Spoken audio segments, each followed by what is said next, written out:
Hi guys, welcome back to my channel, and I just wanted to chime in and let you know, first of all, thank you so much for being a subscriber to my channel. If you haven't subscribed, please do so, because it definitely does help me with the YouTube algorithm.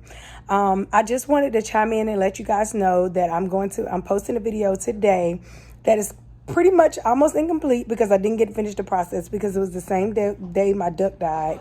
And but I still wanted to post it because I wanted you guys to know like the things that I was doing, and I didn't want it to be too late because people have been asking me about it. So stay tuned, and I will post a completed version hopefully sooner rather than later, because I just picked some stuff out of my garden today.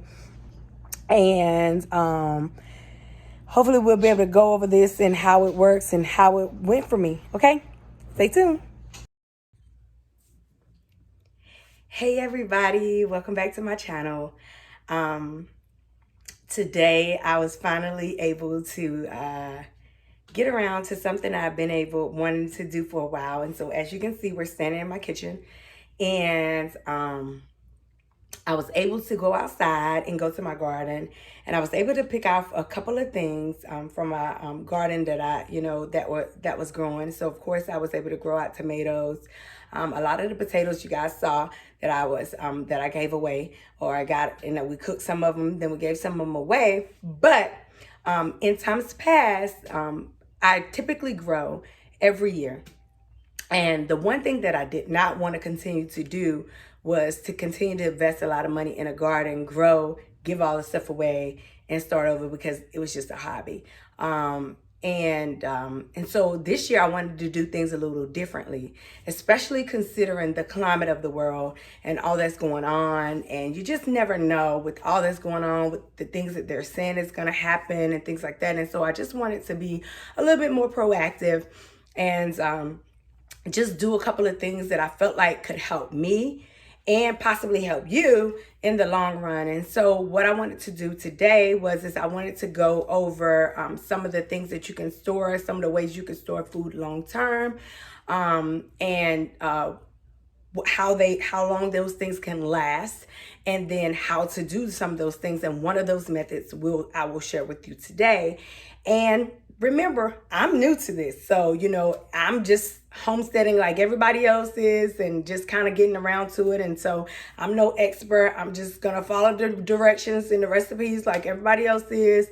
I'm just hoping that I'm being a part of the solution, not so much as a part of the problem. Just trying to, just breathe help and just being happy and trying to do what I can to share what I know with other people. And so in my kitchen right now, I have bought a Kosori food dehydrator. And so I've been wanting a dehydrator for a while. And I've been reading a lot of reviews, and this is not the top of the line dehydrator. This is probably a middle of the road dehydrator. And it's not the most expensive, not the cheapest, but it's probably about middle of the road. It's about $70 or so on Amazon. And I bought it because, like I said, every year we give a lot of stuff away. And I wanted to not have to give so much stuff away. So I needed to find a way that we could store it and be able to get use out of it for a while, and it not spoil.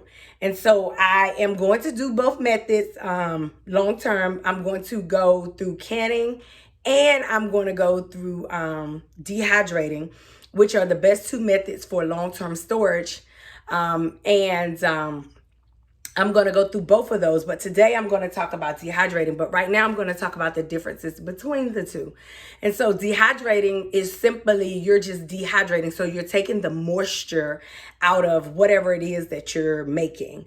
And so if you take the moisture out of whatever it is you're making it, you're taking so much, all of the moisture out of it, then it can't go through what they call the anaerobic processes, or the processes of the bacteria coming in to break those foods down, and they don't spoil, they don't rot. And so they are able to keep for an extended period of time because they don't have anything to come in. They don't have anything to break them down. So the bacteria don't get in there and break them down because they don't have anything, because, bacteria have to have food, humidity, moisture. They have to have those things to grow. And so if those things aren't present, then they can't grow. And so, and then there are other things too, because they do have anaerobic bacteria, but that's a whole nother conversation. But for the most part, they can't grow without certain conditions. And so that's why dehydrating is a great method. So we're going to take the moisture out of the food and dehydrating, and we're going to take the moisture out and we can package it for long term. And you've probably seen some of that in the store. So you've probably seen right outside the produce section, where you've seen like the freeze dried, the fruits, the banana chips, and the kale chips and stuff like that. That's all they've done. They've dehydrated. They've taken the moisture out, and they basically made it so that it's edible. And that's pretty much what they've done. Now, canning is a little bit different. Canning, what you'll do is you'll blanch the food.